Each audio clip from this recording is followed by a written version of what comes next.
Some may find the following disturbing. Discretion is advised.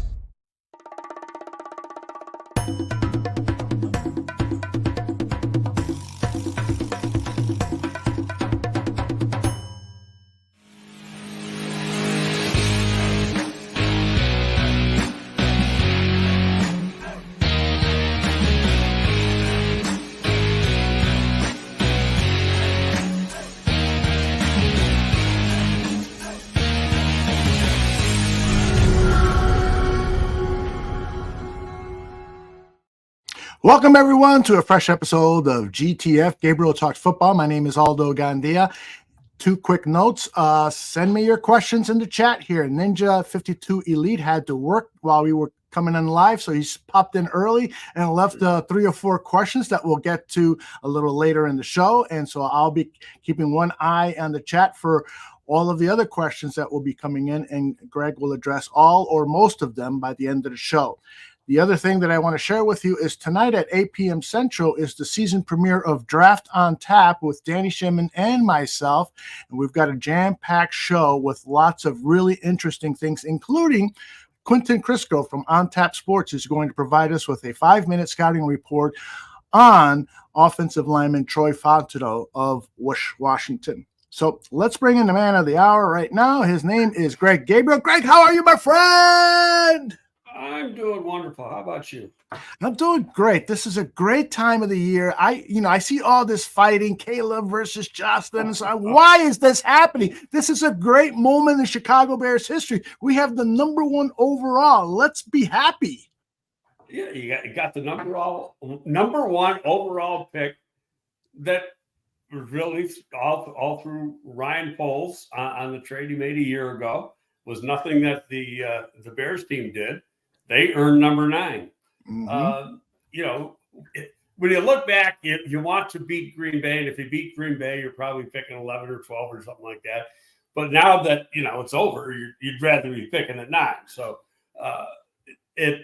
chances are you'd get the same player regardless of what spot you're in, because everybody's board's different. But it gives you a little better chance of getting a guy that you're targeting. Last year they were at 9, traded down 1 spot with Philly, and took Darnell Wright, who turned out to be a hell of a pick. So, we're going to get 2 really good players. I'm going to go to my deathbed saying they're trading that first pick, and maybe even trade it twice, depending on how things work out, because I think what they would want to do is end up with another first-round pick next year, mm-hmm. and a second-round pick this year, because they gave up the second-round pick to get Tez, and that will put them in really, really good position going forward. Last year, I was surprised that they traded the number 1 overall pick. I think it was in March, but you said this was a really smart move. Do you foresee that could be a possibility this year, that they could trade that number 1 pick early, or this year, is it different? And would it be advantageous to hold on to the pick as long as possible and to field trade offers on draft day? It's a great question. And really, he could go either way. But if you go to what his thinking was last year, they had a ton of money in cap space to go out and get players. But they wanted, as part of a condition of a trade, they wanted to get a veteran player. Mm-hmm. And, that wasn't going to happen if you trade down 2 or 3 slots. You see, and I'm backing up a little bit or backtracking a little bit, but you see some of these projected trades that people put out on X, Twitter, whatever you want to call it. We'll trade down here and we'll get this, and this. They're going, are these people out of their mind? Mm-hmm. Don't they know how you trade down 1 spot, it's a 400-point move. You trade down 2 slots, it's an 800-point move. Yes, you're going to get a premium because they're trading for number 1. But you aren't getting the first-round pick next year as part of that. You might get a 2 and a 2, but really, just using the points And you got to throw that out because that's just the basis of a trade, not an absolute. But when you just, let's say they trade down one spot, okay, the difference in points, it is like 400 points, but where we got there, okay, it's 400 points, and if you got the second pick in the second round, that's 560 points. They've already picked up a premium of 160 points. Right. By just moving one thing. Okay, you're going to get a premium. You might get another 100, 150 points or something like that in a premium. But for people to think they're going to get this haul because they got it last year, that's ridiculous. They got the haul because they moved 9 slots. Right. Bring up the chart again and see how many points 9 slots is. 1350 is the value of the 10th overall pick. I'm sorry. So yeah, that's quite the difference. There's no doubt about it. Yeah, I could see him trying to move twice. Somebody who wants the quarterback and then go down. Now, I'm convinced they're going to take a quarterback. I just don't think they're going to take it with the first overall pick. Okay. And that's where I get hammered every freaking day on Twitter, which is fine. I'm just debating with myself, when it goes the way I think it's going to go, what's my response going to be? And I think I'm just going to put out one laughing face and that's it. Oh, I'll send you a picture of somebody with a middle finger up and you can share that with They already got that emoji. That emoji's already there. I use that all the time. Great. But it's, when you just keep looking at things, that what they said in the press conference, who they picked as an offensive coordinator, and we'll get into that in a couple of minutes, and stuff that came out yesterday, like what Albert Breer said, everything says we are staying with Justin Fields. Now, for those people who don't know about Albert Breer, he wrote that Eberflus has been defending, that's the word he used, defending Justin Fields to the offensive coordinators that were interviewed. Now, here's what's confusing about that, because that makes it sound like, well, I don't want him. And I don't think that's the case at all, because reality is they don't know him. Yeah, right. Okay, so Shane Waldron, I shouldn't say those guys because the pick's already been made. Shane Waldron is going to have a say. How big a say? That remains to be seen. But that was already, or a lot of that was already taken care of, I'm going to assume, based on how interviews go, in the interview process. And he has a history of working with athletic quarterbacks. He has a history of taking a quarterback who was deemed a bust, and Justin Fields is not deemed a bust, and turning him into a legitimate NFL quarterback who got voted to the Pro Bowl after the 22 season. So, and that took that guy 9 years to kind of redeem himself. So, I just said deathbed a little while ago. I'll say it again. I'm convinced this poor guy hadn't been coached the entire time hadn't been coached properly the entire time he's been in the league. And there is, just when you look at the flashes, some of the throws he makes, the things he can do, what he does to a defense just because he's on the field. It's like, are you going to throw that away and let somebody else reap the harvest? Exactly. When you don't have, you don't know what Caleb Williams is going to be, or Drake May, or Daniels. They may turn out great. They may not. All I know is the guy playing in the championship game Sunday for San Francisco was the last frickin' guy taken in the draft a year ago. That's right. Okay, so you don't have to, and there's a lot of guys taken first overall that totally bomb. We know that. That's proven history. So, from the, putting my front office hat on, it just doesn't make sense to me. they would do it. And I had a big discussion with Kuiper yesterday about this, and he's convinced, but that's his shtick. Sure. So, but if you also notice, he changes his mind more than a 7th grade girl changes boyfriends in the course of a day.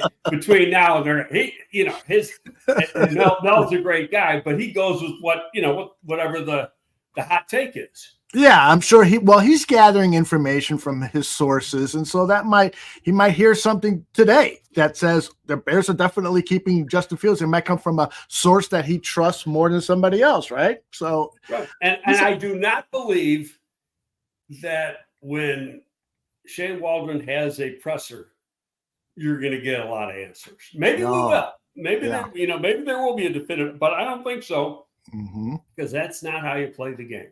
Mm-hmm. Yeah, you still got to play the game right. You got to play a little poker here. Mm-hmm. Bellissimo says, Greg, they've done worse than not coach Fields. They've coached him out of what he did well and left him in limbo. Interesting comment there from Bellissimo and how he puts that. I agree with that. Yeah. Joe had a comment here, and you've been touching on it. Joe says, what is the realistic timeline polls will decide on what to do with Fields in the number 1 pick? So clearly now that Shane is in the building, they want his input. They probably got all the tape on Justin Fields, evaluate this tape, and he'll have questions. Well, what was the OC running and so forth? And so that's all going to be a part of the calculation, isn't it? Yeah, it should be, and I'm sure that he's already done stuff. Now they still got to hire a quarterback coach, and that guy's going to play into it too, because he'll be just breaking down the player himself. Mm-hmm. Where Shane. Well, let's back up a little bit first, and another one of the reasons why I think they're staying with JF. Comes from the exact same tree that Getsy came from. The scheme, there's no change in the scheme. The change in the scheme is you got somebody that knows how to use the frickin' thing, okay, yeah. and how to call plays, but a lot of the terminology is going to be the same. Yeah, are there going to be some changes in the playbook? Of course there are. But the transition for every single guy on offense is going to be relatively simple. And people say, well, Caleb can play that. There's a commenter right now. No, he played an air raid. He played in a totally different type of scheme. But that doesn't mean he can't or isn't capable. Now, I'm not going to take away from Caleb Williams' talent. Caleb Williams' talent is up here, okay? I got questions about Caleb Williams, the person, and I got questions about what the hell happened to him the second half of the season. Mm-hmm. That he fell off. And I said it to Kuiper yesterday, and he agrees with me. I said, until you find out why, and I must have said this 1,000 times the last month and a half, until you get an acceptable answer for why, then you got to question making that selection. And I don't care. Everybody says he's a generational quarterback. He's not a generational quarterback until he proves he's a generational quarterback. Mm-hmm. Okay, in the last half of the season, as a college player, he did not prove that. I have never seen a player like Andrew Luck. Did he fall off like that? No. Did Trevor Lawrence fall off like that? No. And did Justin Fields totally outplay Trevor Lawrence in the college football playoff game? Yes. I mean, it was clear that he was the best guy on the field, and he was injured doing it. He was playing with broken ribs from a hit he took early in the game. So the talent's there. He needs to be fixed. Yes.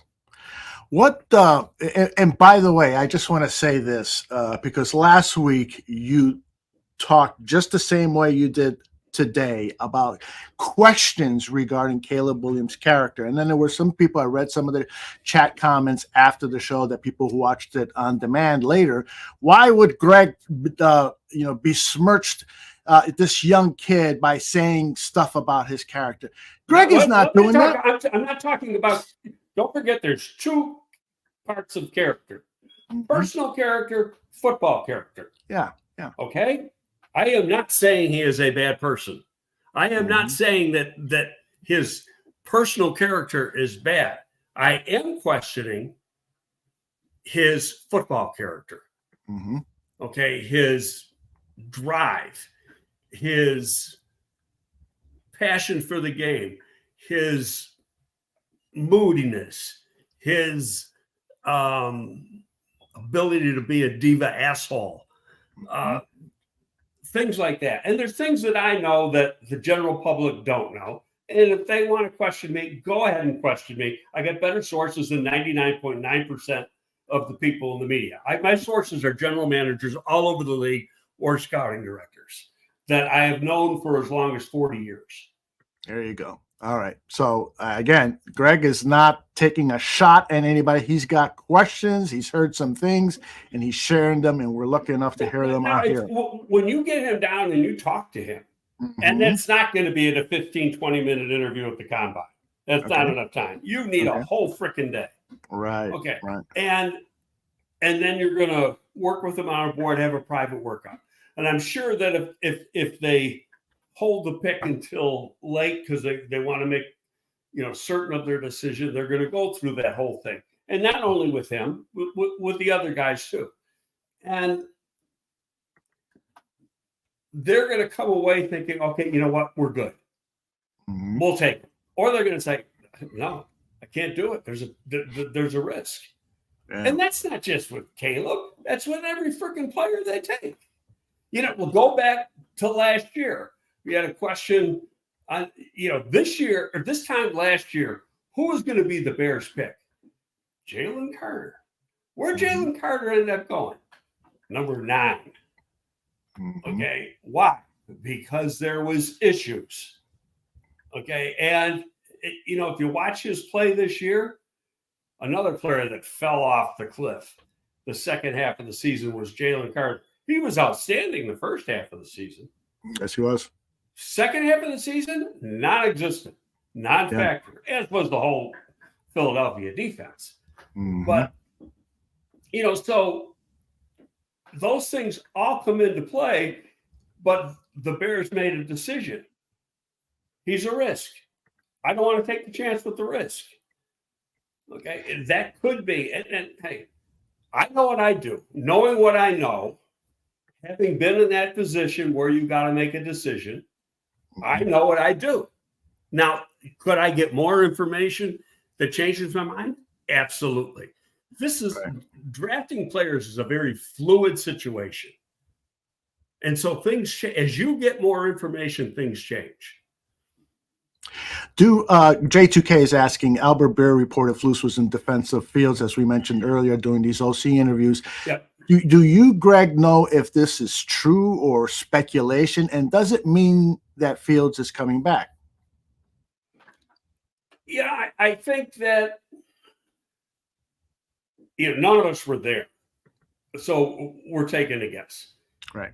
I know Albert, we chat. I don't personally know him, but we chat a lot.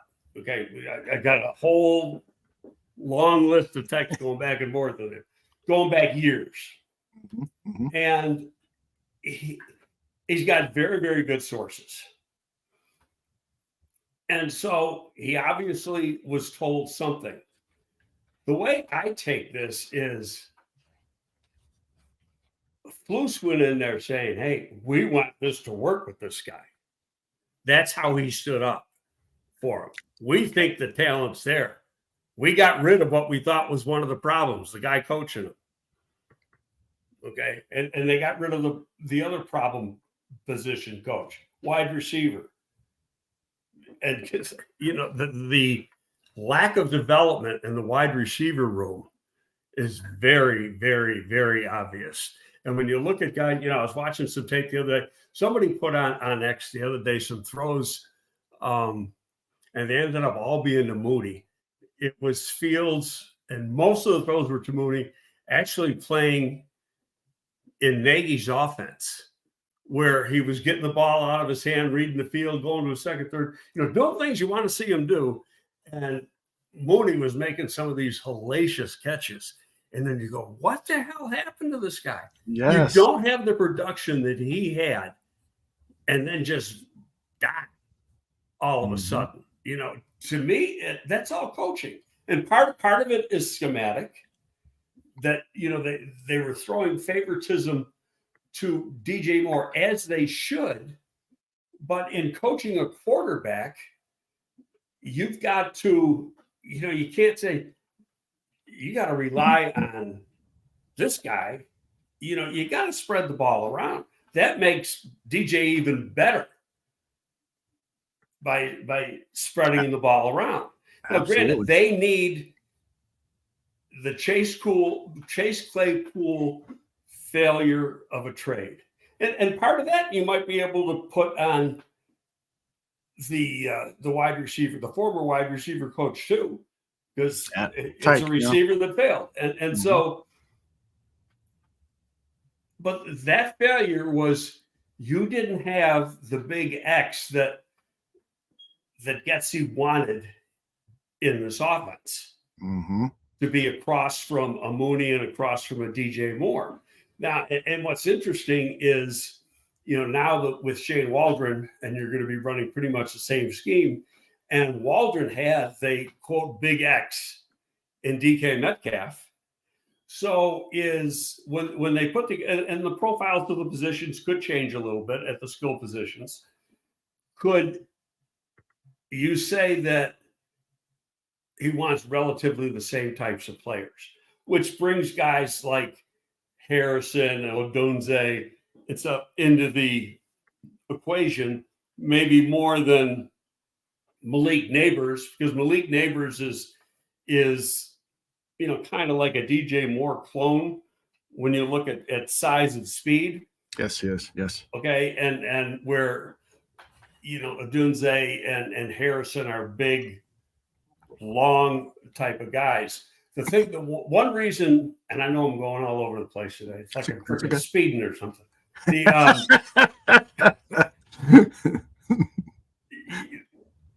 The one thing that really just jumps out at me about Neighbors, and what coaches really gravitate towards when they're evaluating players, is the run after. There's a lot of guys who can catch the ball. What do they do after? And that's one of the reasons DJ Moore's so damn good. He's one of the better run after guys in the NFL. Well, that's what Neighbors is. Neighbors, there's no question that Neighbors is the best run after the catch receiver in this class. There's nobody close to him. In fact, I would say that Odunze is better than Harrison on the run after. But they don't have Harrison's name and lineage and a Hall of Fame dad. And trust me, I'm not taking anything away from Harrison, because you know what? Give me any of those three and I'm happy, because they're all damn good players and they got the potential to be Pro Bowl type players. Well, before we start talking about Shane Waldron, I want to stay on the topic of wide receivers, because Slick is asking, have you looked at tape of Xavier Legette? And I want to start looking at some of his tape. Yesterday, Dane Brugler was on the Hogan Johns podcast, and he said, if the Bears don't get one of those top 3-4 receivers in the draft, then somebody on day 2, like a Xavier Legette, you might have to trade up into the second round to get him. Could be a great fit. This guy runs like a 4, maybe under a 4.4. He hasn't been timed yet, and he's long. He's like 6'3", 6'4". What do you know about Xavier Legette? I've only done a little bit, and he is pretty good. He's the Western Kentucky guy, right? Yeah. Yeah, and so he's playing against a little bit lower competition. If I don't get one of those top 3, the next 2, in my opinion, is the other LSU receiver, yeah, and the Florida State receiver. The other LSU kid, that freaking guy is good now. And Dane, who does a great job. And we got to have that's the guy we got to get on, is Dane. Yeah. Dane's got him, I think, as number 4. Okay. And he's another good route runner. Tall, long, fast, can adjust to the ball. All these guys fix that X mold if that is exactly what Shane Waldron wants at X. Now, when he got to Seattle, they already had DK Metcalf. So it's not like he had to pick up DK to, fit a role, the guy was already there. But it'll be interesting to see how he, what his profile is for the different wide receiver positions. Mm-hmm. I was corrected by Jordan. He's not from Western Kentucky. He's from South Carolina, but he is. Oh, that's right. The South. I was thinking of the Western Kentucky kid. Yeah, Malachi Corley. Yeah, is thanks Swift. But Xavier is 6'3" according to the team's website. So anyway, what about Keon Coleman, Bellissimo, and others? That's the Florida good freaking football player. Yeah. So doesn't have the production that the other guys have, but they have another pretty good receiver too. Big tall guy who runs pretty good. He's only 1 year at Florida State, transferred from Michigan State, was Michigan State's best receiver a year ago. And, another guy that, he'll go over the middle. I look, when I'm doing receivers, I look at route running, separation, catch radius. I don't want to see guys catch the ball in here. I want, the guys who could really extend and got a large catch radius. Right. The run after, the blocking, are they willing to block? All they got, you can teach them how to block, but if they don't have a willingness to block, then, and especially here where it's important for those guys to block, as long as you got the willingness, you can teach them how to be a good blocker. Excellent stuff. All right, let's turn our attention to the hire of Shane Waldron. It was made official yesterday through the team's website. So a press conference, I'm sure, is going to come in a week or two. Shane Waldron is now the new offensive coordinator for the Chicago Bears. Boy, oh boy, I've heard a lot of really good things about Shane Waldron, but there have been some people who are not really high on the pick. One of the radio stations had on this guy named Softy Mahler. He went down, he accused Shane of being boring, not a leader of men, and so forth. Them. Exactly. Thank you. You know what? It's excuse my language. That's the score dwells on negativity now. Well, it's their guess, but go ahead. Yeah, I just don't get it. Mm-hmm. But that's what they do. They want the negative. They're always going to push the negative. And I don't care what the sport is. It could be hockey, baseball, basketball. They're pushing the negative all the time. Mm-hmm. And which bugs the hell out of me. That's why I don't listen to them anymore. Mm-hmm. Because it's too much negativity. And, I read it to you before. I got it in here. A text from a guy who worked with Waldron for a number of years. Shane Waldron, okay. So this is somebody on his staff. And this was only, now I sent this guy a text after it came out that, it was like the day after Pete Carroll got fired and news came out right away that the Bears put in a slip for permission to talk to him. Right. So I sent off a text right away to this guy because I know he had worked with him. I just got to find the damn text. Bear with me here. No problem. Jordan says Shane Waldron is a great hire, all things considered. Let's just not cast him as the next McVay or Shanahan. He's several levels below that. And I think, part of the intrigue with Shane Waldron is that it appears that he likes to pass the ball more than what Eberflus has kind of indicated that the offense should be. He threw the ball about 60% of the time with the Seahawks. Go ahead, Greg. Okay. He did a fantastic job for us. He's the complete package as a leader, a teacher, a team guy, and he can shred defenses. That's there you go. There you go. Very intriguing. So I'm excited about the hire. I've gone back and listened to a couple of his press conference. He is not the milquetoast guy, this softy guy was saying. I got the feeling that's a kind of a personal vendetta that guy was on. So your thoughts about what kind of an offense is clearly a similar offense to what Getsy ran, but what differences do you expect? I haven't done enough of Seattle to really say that, but it's going to be similar. He's going to be more similar to what McVay does in that scheme than what Shanahan does because of his closeness with McVay. Mm-hmm. But they're both very, very similar. They use the crossing patterns. I did a little tape yesterday, but I was really looking at the center, Evan Brown, who's going to be a free agent, and we'll get into him in a little bit. But just watching a little bit, I did parts of 4 games. Pittsburgh, Baltimore. Shit, I can't remember what the other 2 games were, but I did like game 3, game 4, game 17, and then Baltimore was somewhere in the middle. Okay. And, I like what they do. He attacks.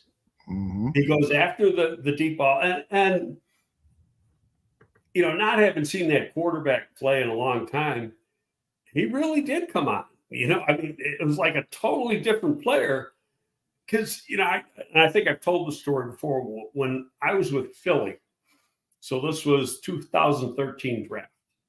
And it was right after Andy got fired. I was there, that whole year. I was there for Andy's final season. And then, and in fact, Louis Riddick was on a podcast talking about it, how, talking about the culture in the building and how down everybody was, in that last month of the season. And we had our December scouting meeting. So this is just a few weeks before Andy gets fired. And right away, when I heard Louis bring that up, and, Louis was there at the same time. He was the director of pro scouting. And Louis brought that up, and then I remembered it just hit me right away. When we went in for those scouting meetings, it was like going to a freaking funeral home. Mm-hmm. It was awful. And Louis is right. Everybody's door shut because they know they're gone. So they're on the phone trying to find, set themselves up for other jobs.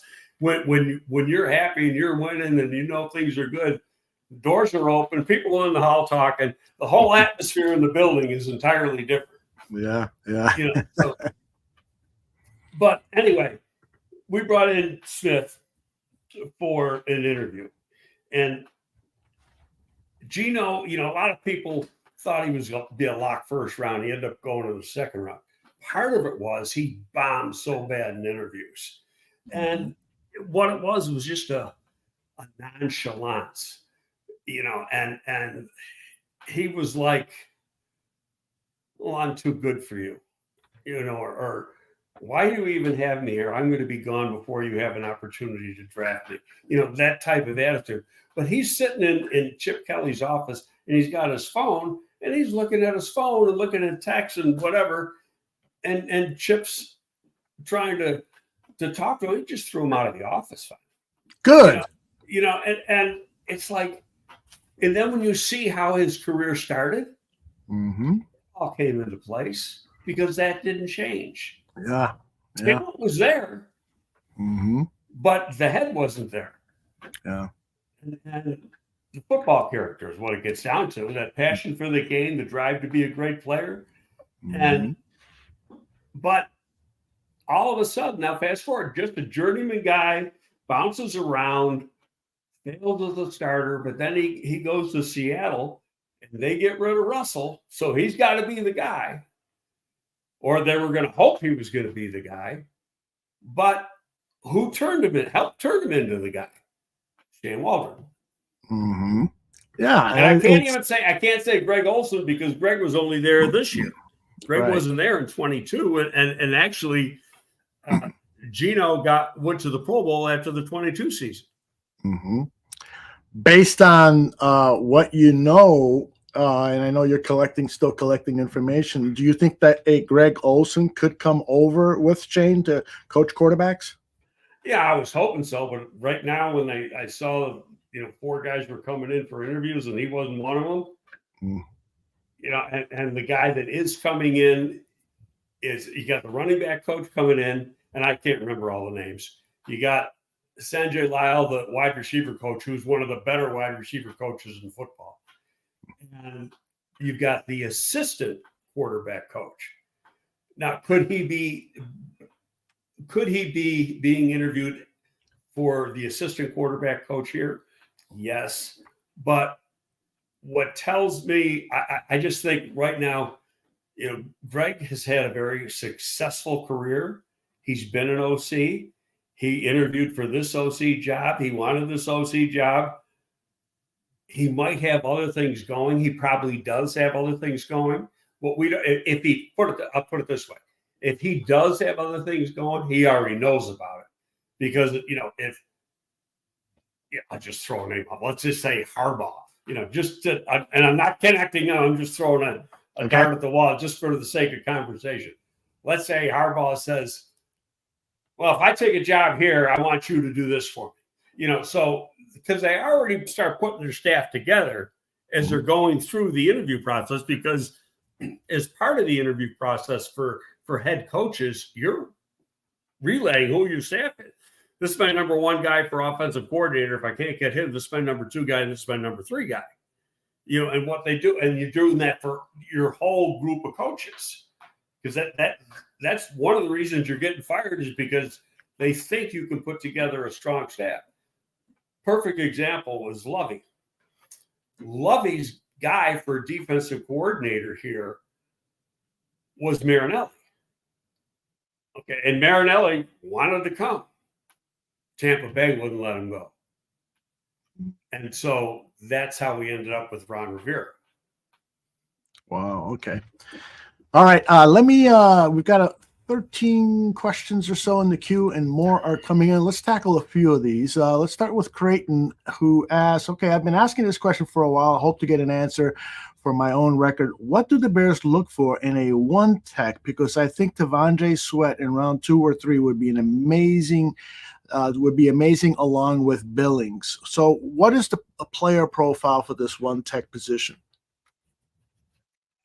I don't know well, Billings is a little bit different, but Billings is like a bigger version of Adams. Anthony Adams? And, Spice wasn't even 6 feet tall, but he was like this wide and very quick, very strong. And you can see, he's pretty, even now, years after he's out of the game, just doing his goofball stuff on X, you can see he's still pretty damn athletic. Mm-hmm. And when you go back and you look at Biggins back in college, he was a very, very athletic guy. Now he's bigger. He is a big, powerful man. But really, when you look at the profile, Flus's profile is a little bit different than what we had. We wanted a little smaller guy. We only had one 300-pound defense, two really. Dusty Dvorak was like 303. But, Spice Adams was about 295, maybe 300. We had one guy, I can't think of what his name is, and he was like 320, but he was like 6'6". He was like Gravon Dexter. But most of our guys, Tank 300, 302, around in there, but very athletic. Like Tank Johnson ran a 4.75. You don't find guys like that. 2 linemen coming out, and Tommy Harris was a sub 4.7. Wow. Those were rare guys we got in one draft. But these guys seem to want a little bigger guy inside than what we had. So that, because I've noticed that just because I remember when I had a conversation with Ryan at the East West, I said, I specifically asked if the position profile is similar to what we had. He said almost identical. But then when you saw who we brought in, it did change because he wanted bigger, girthier guys, to hold up against the run. So at the same time, they still have to be athletic. They still have to be penetrators. So you don't want a 2-gapper because you're playing a 1-gap scheme. So you got to be able to, and I'm sure most of the people know the difference, but if two gappers lining head up, say on the center, head up on the guard, he controls two gaps. He doesn't necessarily penetrate, but he doesn't let the guy over him go anywhere. He's just controlling him at the line of scrimmage. And where the penetrator, which is what we always had and what they want here, you're playing, it's a one gap scheme. You're shooting gaps. You're trying to get into the backfield. You're trying to disrupt the run game and get pressure in the pass game. So you're really being asked to do two different things. The player he asked about, I haven't done. So I can't tell you if he's a total fit or not, but I will do him. And,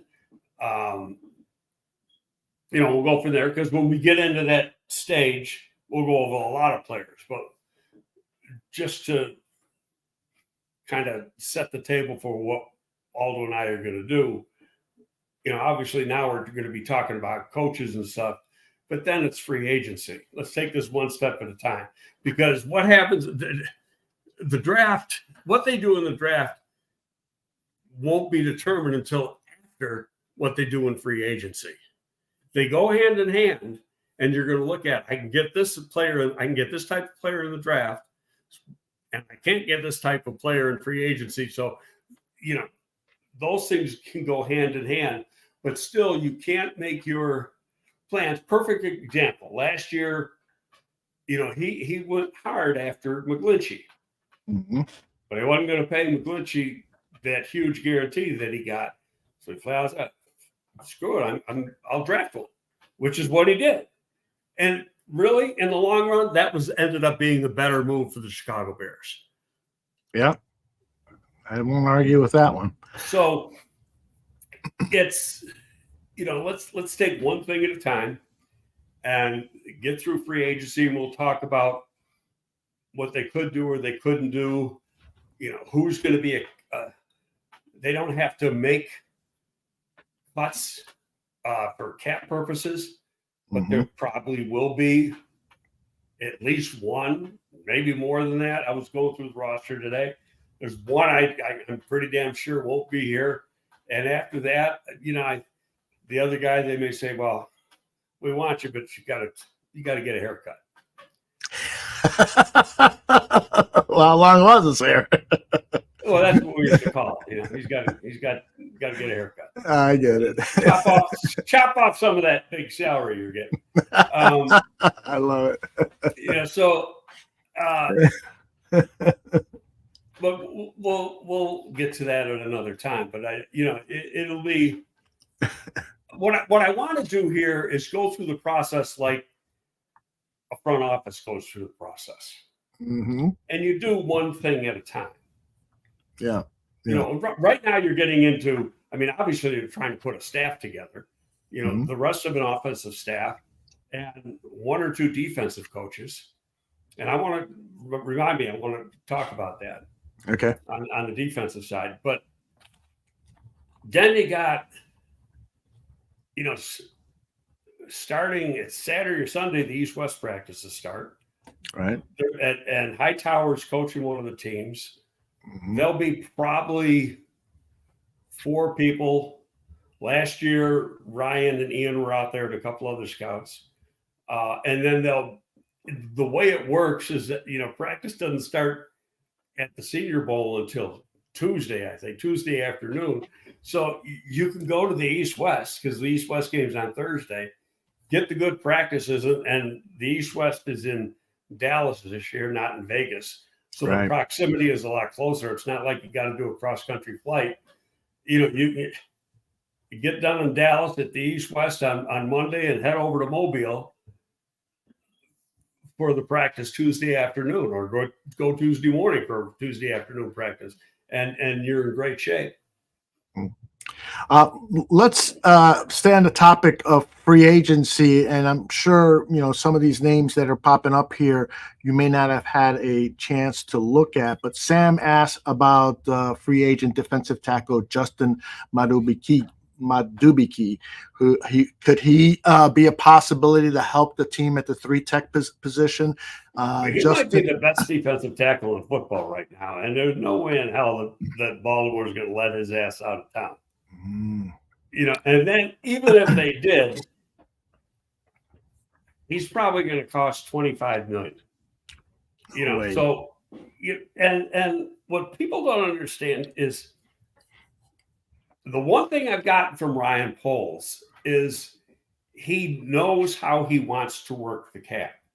And that's not overloading one position with money. Right. You've got to spread it around. Right now, Tez Sweat's getting, I think his cap figure for next year is $24 million or something like that. They ain't giving anybody else $20 million. It just, that's how you kill your team, because you're loading up on one area. And look at what they did in the draft last year. First they extended Biggins, and then they drafted 2 guys who played pretty darn good as rookies. Why are you going to go out and spend $20 million, $25 million on another guy when you may have that guy already here? And personally, I think that they would, before they'd spend $25 million on him, and I'm not taking anything away from the player. The player's a great player. It's just how you put a team together. But Jones had a pretty damn good year. Did. Okay, and again, you got to learn how to read between the lines and the names they bring up. He was one of the first names they brought up in the presser. Interesting. So, you're going to get him back for $4 million or something like that. So, and in the rotation, that they want Dexter and Pickens to play even a bigger role than they did this year. This was the learning year, and Gervon Dexter, I'll say right now, Gervon Dexter outplayed Jalen Carter the last half of the season. Last 6 games. I won't say the full last half. Last 6 games, Gervon Dexter outplayed Jalen Carter. He's got a chance to be an elite defensive tackle in this league. Okay, so why are you going to take away reps from him and pay a guy $25 million? And granted, I know what that player is, but you got to there's places you got to spend money all over, and you got to pick and choose where you're going to spend that money. I think, that is, if anyone walks away with any information from this show, that might be the biggest piece of knowledge you should remember. It's not about, you don't want to spend 25% of your cap on one position, and so if they were to make a big free agent signing on the defensive line, then you would be giving up 25%. And so that might be a signal that they're not interested in paying Justin Fields, for his 5th year, for a 6th year, and so forth, that have already decided that they're going to get that rookie contract at the quarterback position. And so, but beyond that, it's about cap management, and something that Ryan Pace did not do so well in his time in Chicago. Yeah. Another example would be wide receiver. I see a lot of people say, well, they got to go out and get the Tampa Bay guy. Evans is going to be a wide receiver. Going to be a free agent. Well, he ain't getting out of Tampa Bay, number one. No way. But half the names that are out there right now are going to be under contract before free agency starts in 7 weeks. Okay, they're going to get new deals with their team. But you're already paying DJ. I think his cap number for next year is around 18. Okay, even, when you it all out. But they're not going to go with a receiver that's going to be 31 years old and going to cost them $20+ million. It's not happening based on just look at who he spends his money on. He might sign a 30-year-old for a 1-year deal. He ain't giving a 30-year-old multi-year deal. That's not the way he does business, because he knows the guys like that are final pieces to the puzzle. And okay, I need one guy to get me over the top. and I got enough money to do it, and he could be a difference maker. But they're a long way away from that time frame, or that period where they're one guy away. It's like people say they should draft Bowers as a tight end. Bowers would be a luxury pick to take him where you got to take him this year. They already extended Kmet. And Kmet's proven to be one of the better tight ends in the league. Not the same type of player, but Bowers is a number 2 tight end here. Because Kmet's number 1, and that ain't changing. And they really play 2 positions. Kmet's the Y who can play some flex, where Bowers is strictly a flex, move, F, H, however you want to call them, depending on what the scheme calls them. So you're not going to do that with a first-round pick. And when you've got other areas that you've got to shore up. Exactly. Sam Rush reminds us that the Commanders have spent they have 2 $20 million plus defensive. Yeah, they got rid of 2 of them too. Yeah, the 2 because they had a problem. They got rid of Sweat and they got rid of Young. Right. All right. Let's choose another question here. I want to see if I got a free agency question since we were on this topic. Zach says, "Is there a center or a safety that you want in free agency?" And there's been a couple of people who have said, should we consider bringing back Bojack at the safety position if he's willing to rework his contract? Because he's still under contract for next season. So I'll bundle that. He was who I was referring to as might need a haircut. I love it. Only because he's a good player. He's a leader. He's highly respected in the locker room. He makes the other guys better around him. When Brisker and him are in there together, they play better. Okay, but is he giving you back $15 or $16 million in production? Yeah. Okay, so now it becomes a matter of, okay, if you want to stay here, we want to keep you, but we got to rework this deal. Okay, we got to get into a fair situation here. Now he can say, "Screw you! No, I'm doing this," and then they waive him, and the deal becomes null and void. And what's he going to get? And that's where players sometimes err because they think, "Well, I'm going to get the same money somewhere else." Well, maybe you are, and maybe you aren't. And where he can still make pretty darn good money here, but that's going to be a decision between really Poles and Flus, because Flus runs the defense, and then going from there.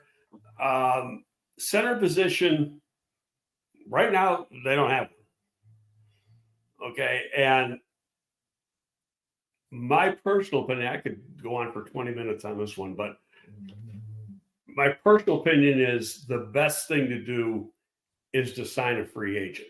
Okay. And the reason being is, and I wrote about this in Windy City, that'll be out probably in a couple hours. Oh, cool. It might be up now for all I know, but I know it wasn't when we started.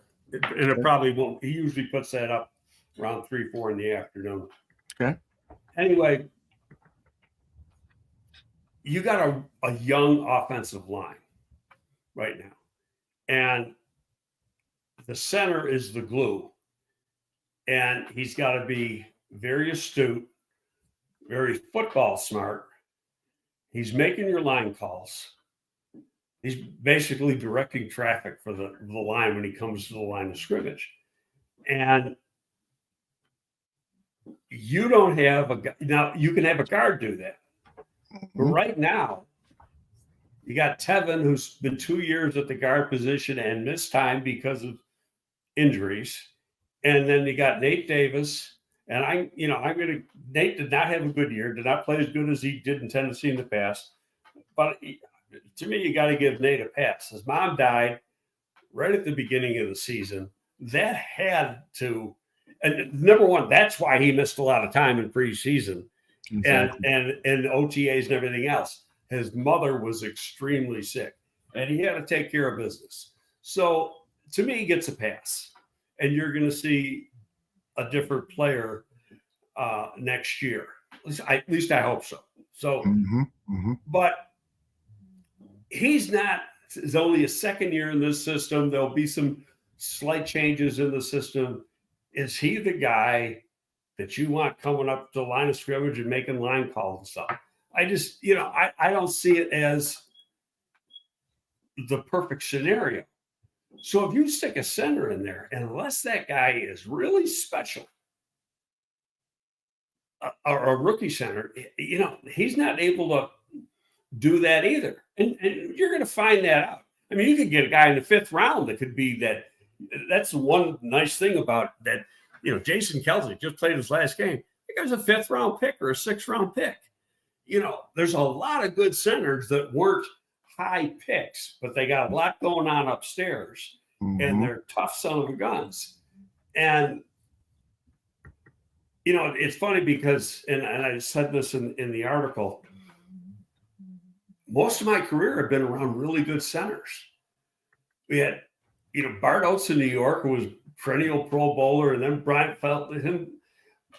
Brian Williams followed him, was a 1st-round pick, was a pretty good player, not as good as Bart. Come here, and you got Olin Kreutz, who's not in the Hall of Fame, but probably one day will be in the Hall of Fame, and the best center I've been around. I spent a year in Philly as a consultant. We got Jason Kelce. I mean, I've always been around good frickin' centers. Nice. But it's also taught me how important that player is to the play of the entire line. So I got, there's one guy, so you got to go out and get Connor Williams. Well, Connor Williams tore his ACL in December, like a month ago, maybe 5 weeks ago. He's going to miss at least the first half of the season, and he might even miss all next season because he won't be able to be and even if he plays, he won't be able to be the player he was before the injury. You won't see that until 25. Okay, so are you going to spend a lot of money on him? No, that's not happening, especially coming off the ACL. There's 2 players that you're going to get relatively cheap. Now, I don't know how the Bears feel. I just did my own little work. One is Evan Brown, who played for Seattle last year. Evan was originally an undrafted free agent from SMU. If you go back and you look at his testing numbers, you go, holy shit. I mean, why didn't he get drafted? Now he's a lot bigger. He was 302, 303 when he came in, between 315 and 320 now. He's a big, brawny guy. He's about 6'2.5", not quite 6'3". Stays on his feet. He's never going to be a Pro Bowler, but he's a big upgrade to Lucas Patrick. And you're going to get him at a very reasonable price. Plus, he played for Seattle last year, so he played for Shane Waldron. He already knows what Shane Waldron does. And so it's like you can put him right in, and he's ready to lead the group. The other guy, and I haven't done as much on it, but he's really interesting. His name is, now I'm drawing a blank. Where's my thing? Is it Aaron Brewer? Aaron Brewer from Tennessee. Okay. Another guy was an undrafted free agent. Been with Tennessee the last 4 years. Been a starter for 2 years. And going back to Brown, Brown has started 40 games over the last 3 years. He was with Detroit in 21 and 22. With Seattle, started 16 to 17 games for Seattle this past year. Then he started 24 games for Detroit in 21 and 22. So he's picked up a lot of experience since coming into the league as a UDFA. Brewer isn't as big, 295, 300. Olin played at 290 or less, and Kelsey's 288, 287. And if you watched the game Sunday, you saw Kelsey running around without a shirt on.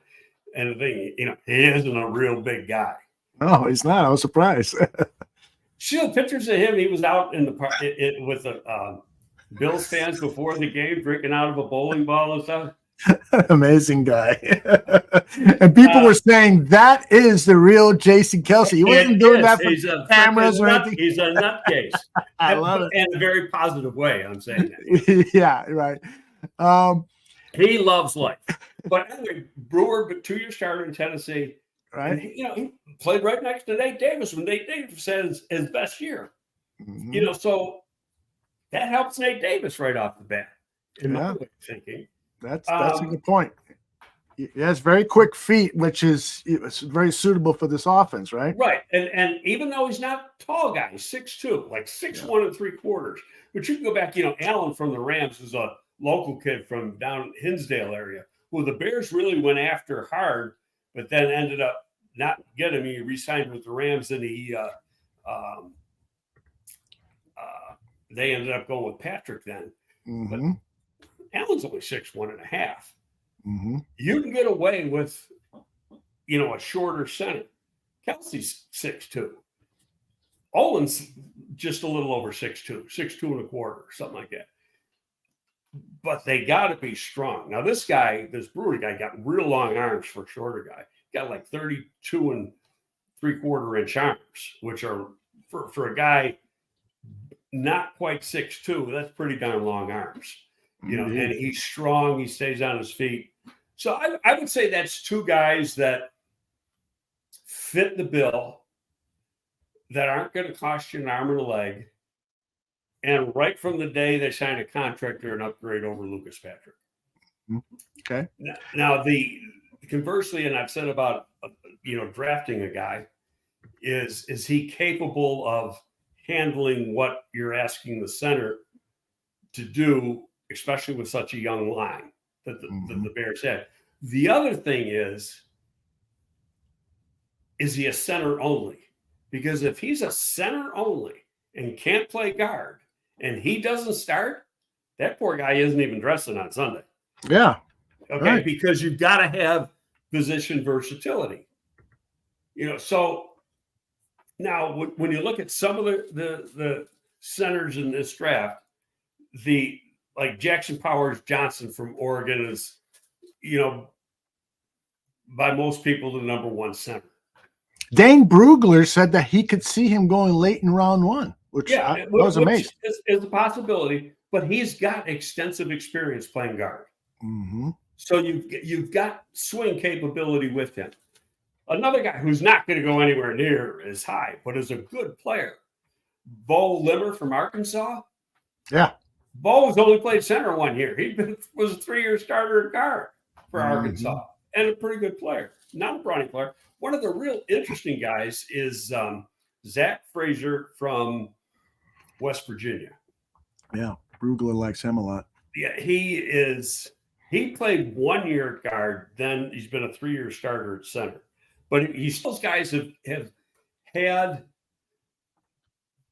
the experience of playing guard. The one guy who I think is a very good player, but hasn't played guard, but has the athleticism to play guard, is the Georgia guy, Cedric Van Trent. He's been strictly a center at Georgia, been a 3-year starter, and he's a damn good player.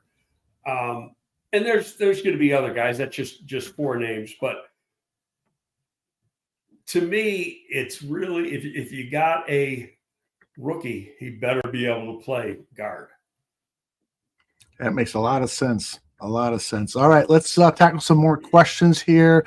Let's go to the top here because Ninja offered a lot of questions before, so we'll pick a few. Ninja says, which is better, a quarterback on a rookie contract or getting extra draft picks, a couple of firsts, seconds, and thirds, and fourths? So that is the multi-million-dollar question, right? What was that show? $64 million question. It was 64,000, but now inflation. It should be billion now. I mean, yeah, really. $64,000 question. Hell, that's chump change now. I mean, I hear you. So, even though we both wish we had it, damn right. It's a good question. In all honesty, I think it's irrelevant in the situation. Okay. How can it be irrelevant? Because you're not. Everybody thinks you're forced into picking up that 5th-year option. Mm-hmm. Mm-hmm. You're not. You don't have to. Make him earn it. Mm-hmm. Okay, so yeah, are you gambling? You have to do it, first week of May, by the first week of May. And you can choose not to. But now you're putting the pressure on the kid. Produce. Now, let's say they trade back and they end up getting a number one next year. So then they'd have 2 number ones next year. They can be back in the quarterback derby again with 2 number ones. Mm-hmm. So, and I think that's one of the valuable parts of trading back. But you're putting the pressure on Justin to play to his talent level and earn the money. And if he earns the money, you're more than happy to pay him.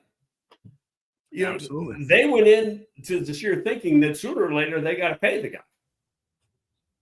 So that's already been built into the thing. You don't have to say, oh, no, you're going to have to pay him. Yeah, but don't forget this. You start a rookie, and I don't want to hear about Stroud because that's a once in every 15-year thing. The last time that happened was like 2009 or 2008, where a rookie quarterback got his team into the playoffs. It doesn't happen.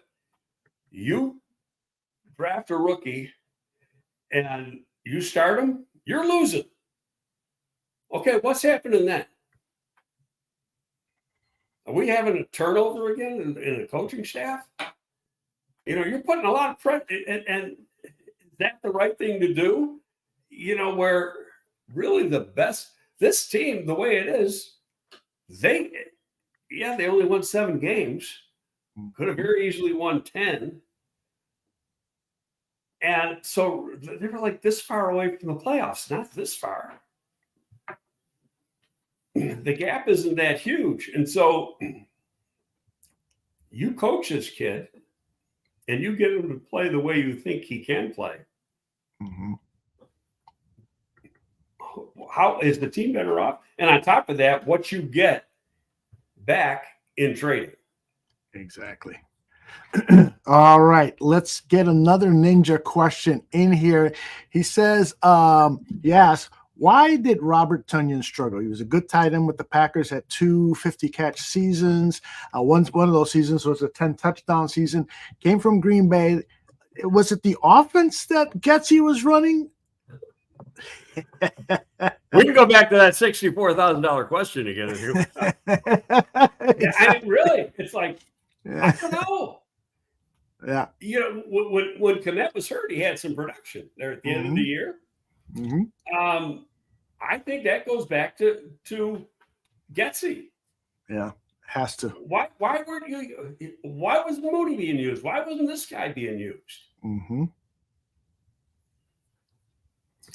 Why weren't they a bigger part in the scheme? Why were the plays you're calling always having DJ Moore as number 1?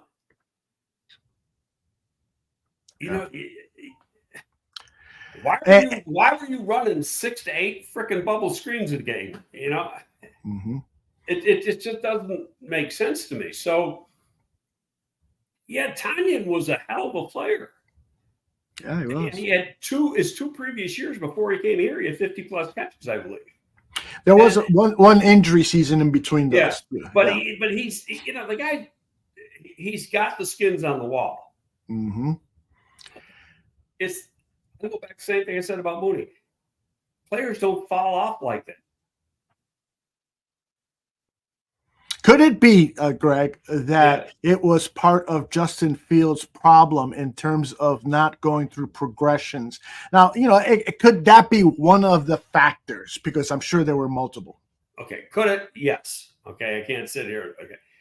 Is it? No, because how often, when you look at the snap count, his snap count wasn't that high. Yeah.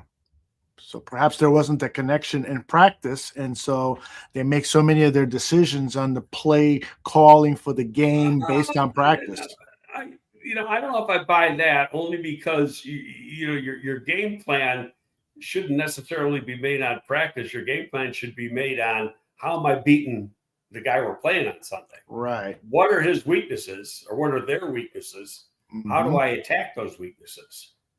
Yeah. And that's where I think Getsy failed. He didn't know how to do that.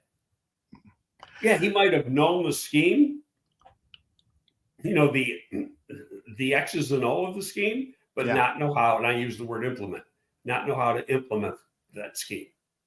Are you surprised that Getsy is getting an interview with the Raiders for their offensive coordinator job? And somebody asked earlier, do you think that could be just because they want to acquire some information on Fields, because perhaps they're thinking about a trade for Justin Fields? Well, I mean, that, the CW lovers, that's their number one thing. See, they're bringing him in so they can get all this information. I mean, could it? Yeah. Is it?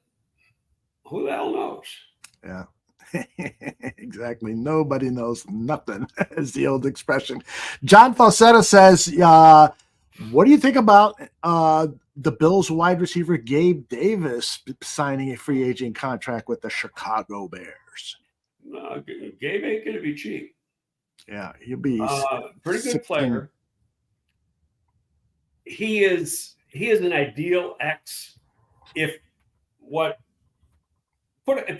say it this way: if you're going to sign a Gabe Davis as a free agent, you aren't drafting a guy. You're not drafting. I mean, Gabe Davis has only been in the league 4 years or something. He's a young guy. He's big. He gets open deep. He's had some outstanding games. He is a little inconsistent. He has his drops here and there, but he comes up big when he needs to come up big. And a lot of times that's in the playoffs. They really missed him this week. He had a strained PCL, so he got hurt in the last game against Miami, and then didn't play against Pittsburgh, didn't play against Chiefs in the 2 playoff games. And that was really an important piece that they were missing. But saying that, I can't see the Bills bringing it back. As it looks right now, projection right now, they're $43 million over the cap already. Oh, boy. They're one of the big ones. And, so they're going to have to get rid of a lot of players and not be able to sign players. So where are they going to get the money to sign a Gabe Davis? Now, Gabe Davis, being that he had a strain, now I read today it might have been a torn PCL, but a torn PCL 20 years ago was looked at as a serious injury. And then there's been a lot of guys who've played and had great careers without a PCL. So it's not, and one of the greatest, Thurman Thomas. Oh my goodness. In fact, Mark Bowen, one of the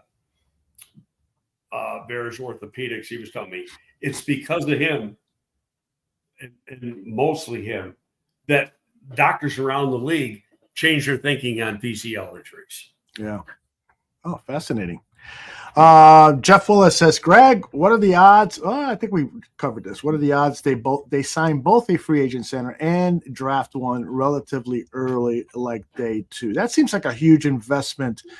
A early center, early pick devoted to the center position and signing a free agent. Yeah, I can see him signing and drafting one late. Yeah. I've mentioned it before. I just don't know if he's capable. The coach would know that. I don't know enough about the kid to do it. To me, I'd work Ja'Tyre Carter at center. Is he capable of doing it? Yeah. We know he's a pretty good guard. We've seen it. Yes, indeed. Okay, so, but, different position, and you're asking him to do some things. Is he capable of doing? I don't have the answer to that. Mike Gibson, Greg, they want to operate a West Coast system, quick decisions, accurate and on-time passes. That's not really Justin's shtick. Why would you say stay with a scheme he hasn't really succeeded with? Because they didn't use the scheme the way it's supposed to be used. Right. And we've seen him being able to do that. See, I will not agree with anybody who tries to throw that argument at me. And only because of, things I know. We talked about his slow pass set, especially when he's from under center, which should have been fixed. A moron coach should be able to see that and fix it, because when you compare them, put guys back to back, or in the digitized films that they have in the office, they can do that. They can have half the screen, say, being Herbert, and half the screen being JF, or half the screen being Mahomes or Josh Allen, and half the screen being JF, and you can have similar type plays, and you can watch the difference in how quickly they do things, just from a mechanical standpoint, setting up and things like that. And, my guy says it ain't even close. Yet, he's the most athletic of all of them. So why is that? Who's that at? Yeah, Mr. Getsy.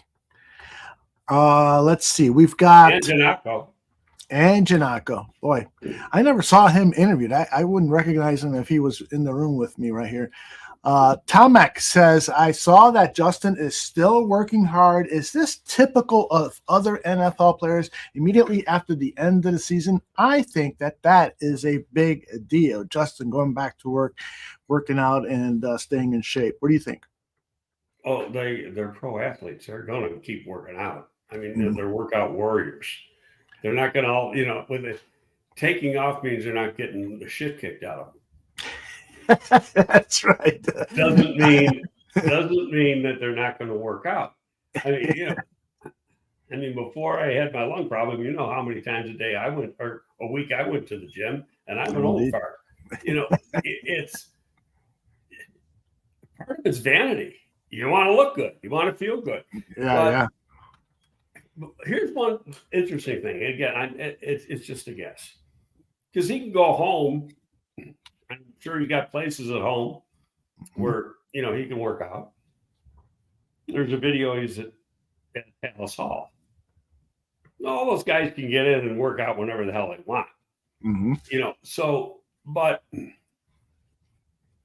do you think that if the coaching staff or Ryan Poles gave him an inclination that he isn't going to be here, you'd see a video of him working out in Palace Hall? That's interesting. But to be honest with you, and I know this is a different administration, but it was the Bears that really did Mike Glennon dirty. They send him to a draft party, and they draft Mitchell Trubisky. Poor guy's signing autographs, shaking hands, and the pick is in, and Mitch Trubisky. I mean, that was some dirty stuff right there. Yeah. Let's see. John asks, what do you think of Leonard Williams, the former Giants defensive tackle? I believe he's a free agent this year. I don't think they're touching the defensive tackle position. Yeah. We talked about that before. Why they drafted a guy at 2 and 3 and re-signed Biggins. Yeah. And the same thing with Saquon Barkley and Henry. There's no chance that the Bears are going to bring in these not old, but they got a lot of tread on the tires. 2 running backs for 1 year. Saquon's already had a torn ACL. Yeah, he's had flashes, but he has not been the exact same guy he was before he tore that ACL. Yep.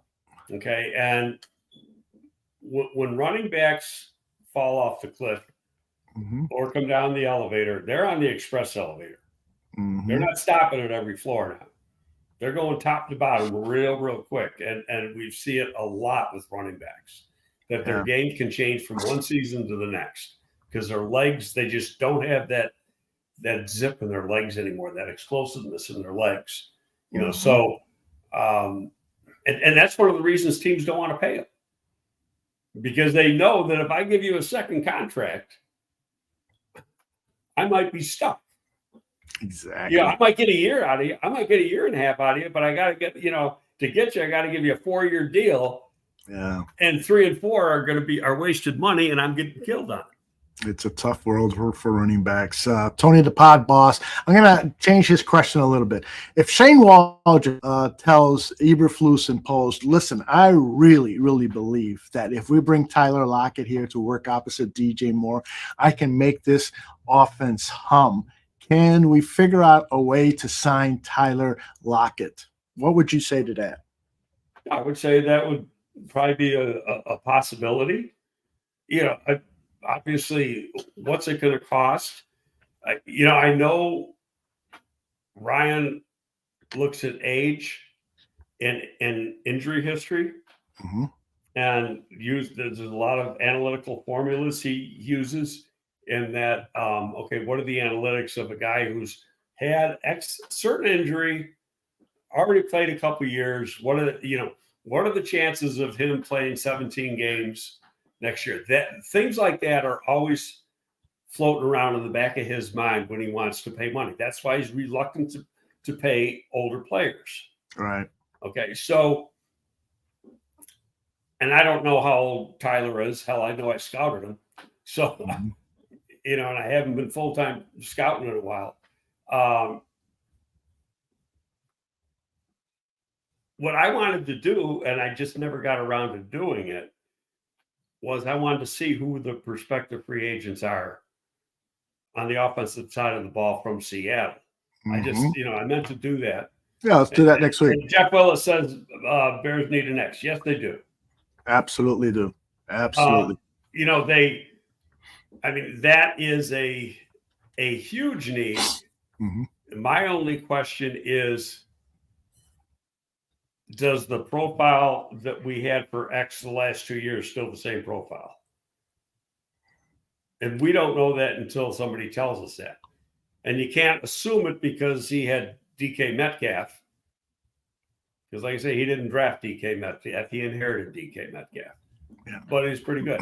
And so I'm gonna assume they would still prefer a bigger guy.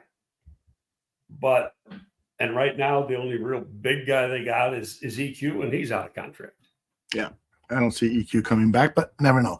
Danger T has an interesting question. He says, hey, Greg, I heard Louis Riddick, and he said that the wide receiver position is becoming more important than the left tackle. Would you agree? Also, is Marvin Harrison worth the early pick over an offensive lineman? No, interesting. I can't agree with Louis that a wide receiver is more important than a left tackle. I can't believe he said that. And I know Louis well. I mean, I've known Louis since he was at Pitt.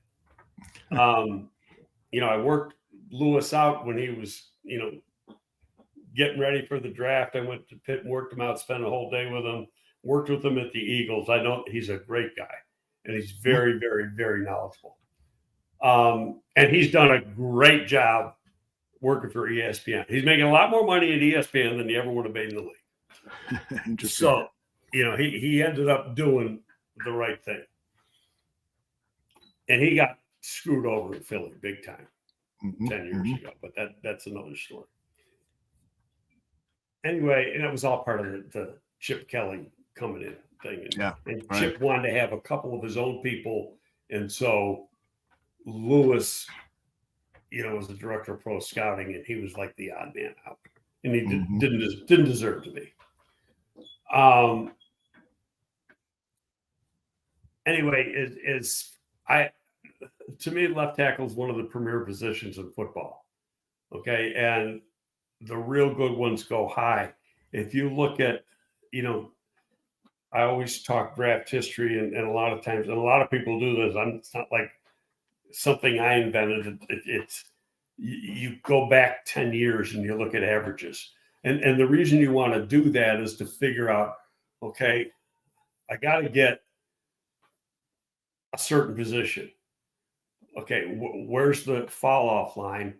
Okay, and if I'm forced on taking the fifth tackle, where's that, or the fifth left tackle? Where am I going to get that fifth left tackle? And that's where you use previous drafts, because you get a number like, the corner position, and it goes back. We can go back over 20 years. It's never changed in 20 years. 12 to 15 corners are going in the first 3 rounds. It happens every year. You might have had one exception. That's the formula. So you know that. If I want to have a guy that I got rated in the top 12, I got to take him by the third round, or I ain't, or there's going to be a fall off. Now, you got Terrell Smith this year. They got in the fifth round, who's going to be a pretty damn good player. Personally, I had him as a third round guy myself. For whatever reason, the league had him different. So, but when you look at the wide receiver position, the last time a wide receiver went number one was when Keyshawn Johnson got drafted. Long time ago. Yep. Then I think it was 13 that, and I can't think of the guy's name, was wide receiver from Clemson, Buffalo. Doug Whaley was the GM at the time. Doug traded up and gave up a shitload to take the Clemson receiver who ends up really being a bust. And, a journeyman floated around, played for about 5 different teams, never lived up to being, he was the 4th pick in the draft. Okay. Then you go and Lamar Chase is at 5. He's the next highest guy. Mm-hmm. You get a lot of receivers go between 5 and 10, especially in the last few years, but you don't see them going between 1 and 4. Okay, because you're taking the positions that matter most: quarterback, pass rusher, real good defensive tackle. Those are the left tackle. Those are the guys you're taking in that area. So now I know Dane's got 3 receivers going before the Bears pick at 9. And I think that's only happened once, going back in memory. I'd have to go back and look. I know the year we took Tommy Harris, 3 went in the top 10. Mm-hmm. Mm-hmm. And that was an oddity. And that's why we got Tommy Harris at 13, because it was like, we get the first defensive tackle in the draft with the 13th pick. And it's like crazy. That never happens. But it was just, a freak year. All right, I got some more. Let's field a couple of more and then get out of here. Jeff Willis says, I like Tyler B-A-Days, something like that, the center from the Cowboys. But I'd like to know if Greg thinks he's athletic enough to play in the current scheme. I can't answer the question because I haven't studied him. Okay. So but I will. I'll get to that because there's still, literally the guys I work for are sending me guys every day to do. You're a busy man. Yeah. In fact, I'm in the middle of doing a quarterback for actually next year right now. I had to stop doing them to do this, and I got to go back and finish. Amazing. Slick Sophistication says, how many offensive linemen, do you think the Bears need to solidify the offensive line? So let's say you're sitting down here and you're calculating what your needs are for the 2024 season and maybe beyond. And you're saying to yourself, you know what? I think we need to draft a guy and a veteran and sign a veteran. Or what's your thinking there in order to get this offensive line to be top 10? We want it to be top 10. We need it to be top 10. A center, health. They haven't been healthy in 2 years. Yes, indeed. And maybe a swing tackle. Okay. And I think the 2 tackles are here.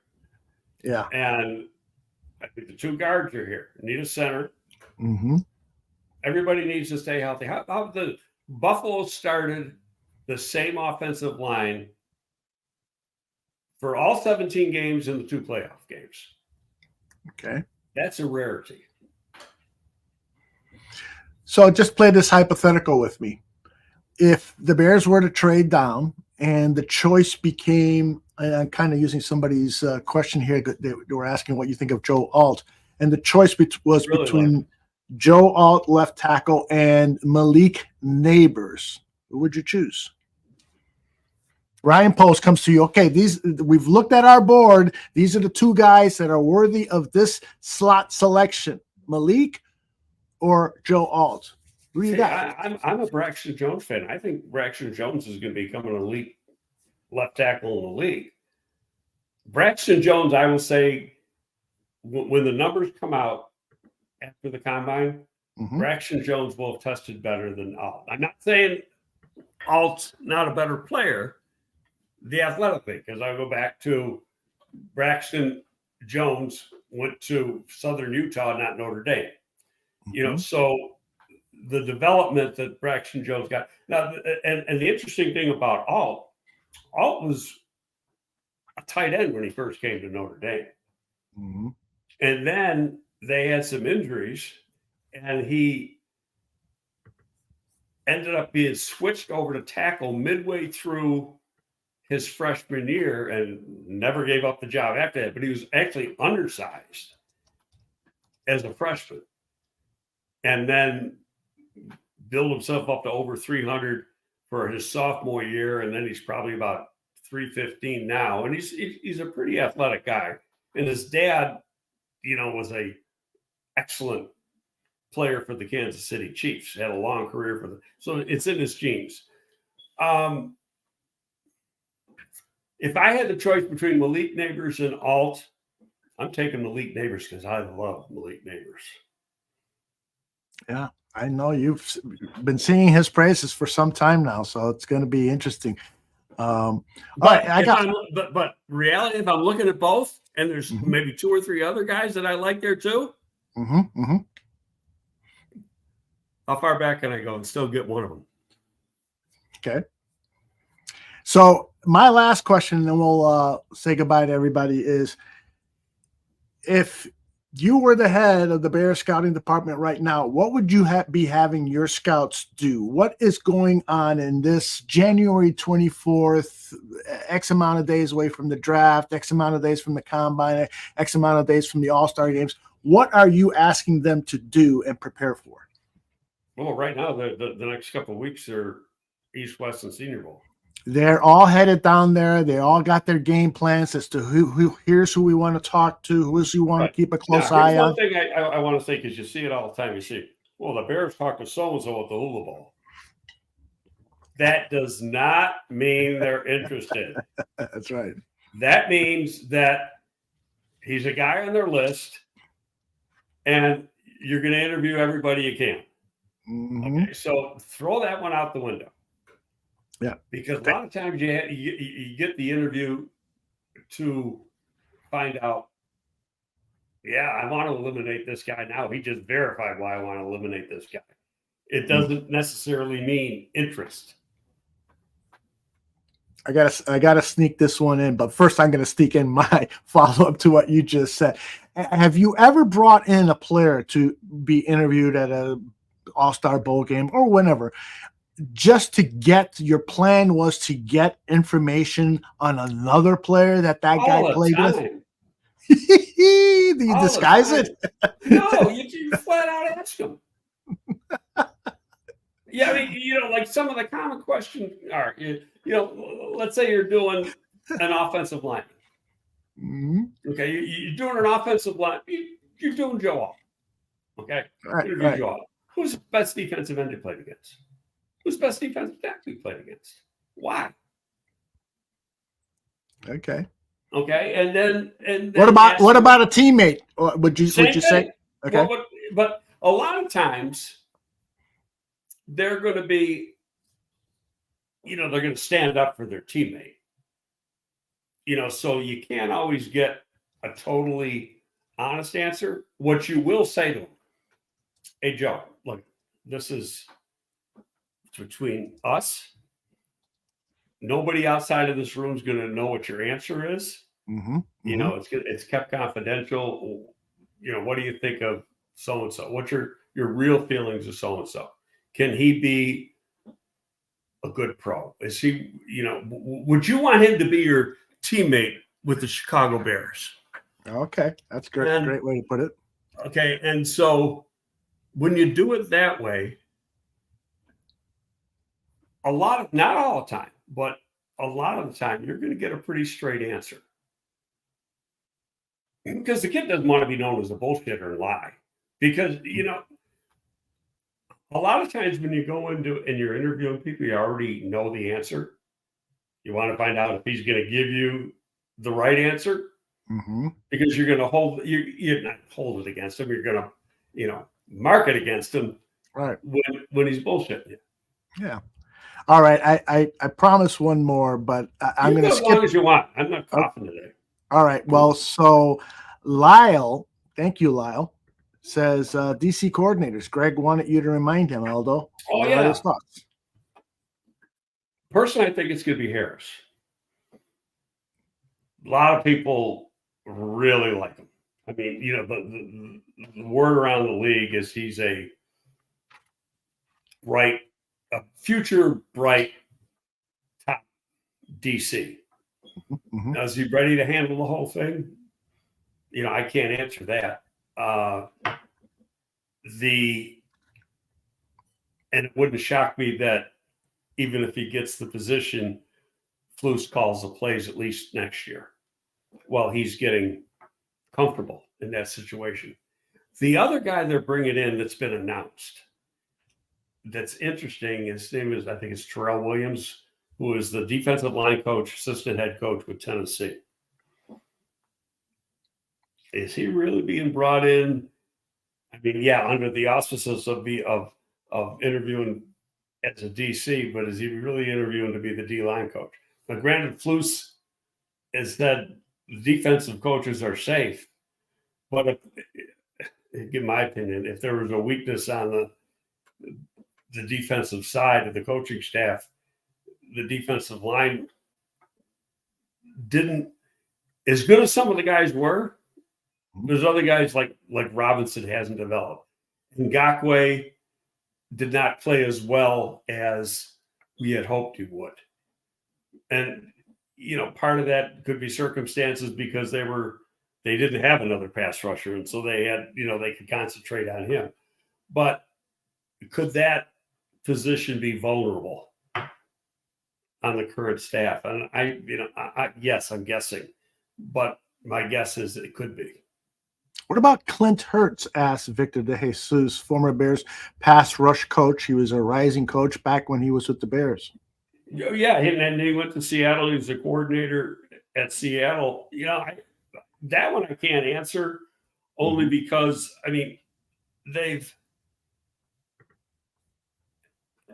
there's only been 2 names released. My gut feeling is they want it done by the end of the week before they leave for bowl game assignments. Yeah. Okay. So not necessarily, wide receiver, running back, but the coordinator positions and Waldron's done. So, it wouldn't shock me that on today, tomorrow, or Friday, a new coordinator is named. Okay. That would be outstanding. Let's get this done. What about a couple people asking about Phil Snow? Is he going to get retained as a senior defensive analyst, or maybe is he even a candidate for DC? Well, if he was a candidate for DC, you might have already known it. But if there's internal options, they probably wouldn't even, they might have already been interviewed and we're never going to know about it. Do you think Olin Cruz should be considered for position coach? You think that could potential offensive line position coach? You think that's already played out a couple of years ago? Yeah, so that's out the door. In fairness, that was on Nagy's staff, and Ryan Pace was the GM, and Olin literally laughed at him when they threw a number at him. Yeah. And George McCaskey talked about it at the press conference. It seemed like there may be some animosity from McCaskey towards Olin or vice versa. So you think that is probably a deal breaker right there? I wouldn't think so, but it does, Olin's got a pretty good life, and he is coaching. And, he's coaching at Carmel. He's got the offensive line. working for Jason McKee. And he's got 2 sons playing at Illinois. Mm-hmm. One son, his oldest son, was the starting center this past year. Nice. The younger son will probably be a starting linebacker this year. He played a lot on special teams last year. Olin likes to go to all those games. When you become a pro coach, you give up your life. Okay, from August until January, you see you, honey. You know, I'll see you in January. Don't get a boyfriend while I'm gone. You know, you better not. It's and he lives right across the street from Dan Hallis Hall. So it's I just can't see him wanting. Could he? Yeah, but it's a different life, and it's not like a player's life. You know, because you're putting in at least 4 days a week, 14-hour days. Yeah. You know, and it's crazy. And sometimes longer than that. If you don't want to grind, you're in the wrong business, because you have to grind in that business. You know, you get no sleep. Better drink a lot of coffee. And that's why I couldn't coach. I can't drink coffee. But no, but really, you get there. I used to get in there early. I get there between 6:30 and 7 all the time, because I had to beat Jerry. That was just a competition. I love it. Yeah, there's no way. I wasn't leaving. I was going to get there before, and I was leaving after. I might leave 1 minute after, but I was leaving after. And but I get there between 6:30 and 7, and there's already half the damn coaches are in the building, and they've been there for a while. Indeed. All right, I do have to go. I got an interview. I'm interviewing the Holy Cross wide receiver Jalen Coker for our debut episode of Draft on Tap tonight with Danny Shemin. And so I've got to do some prep work on Jalen Coker. Do you know anything about the wide receiver from Holy Cross? He's 6'2". I don't recall doing him. I did the quarterback. Okay. And I think the quarterback's actually next year. And, you know, I don't see him as at best, he's a late round guy, but, you know, at that level, pretty good player. Yeah, he's definitely a developmental type player, and a lot of people are looking at him as a round 6, round 7 guy. So anyway, I'm looking forward to doing the interview, but I got to do a little more prep work. So, Greg, we've gone 1 hour and 42 minutes. The check is in the mail. I'll talk to you later. I won't continue that. How that statement goes. Appreciate you very much, and I appreciate everyone in the chat room. We had about 600 people. For the Willis brothers, thank you for having me on last week. That was a lot of fun. Well, they're going to ask you again, so hold on their hat. Then they're going to have to pay me 10 cents, but that's all right. There you go. Goodbye, everybody. Appreciate you. See you later.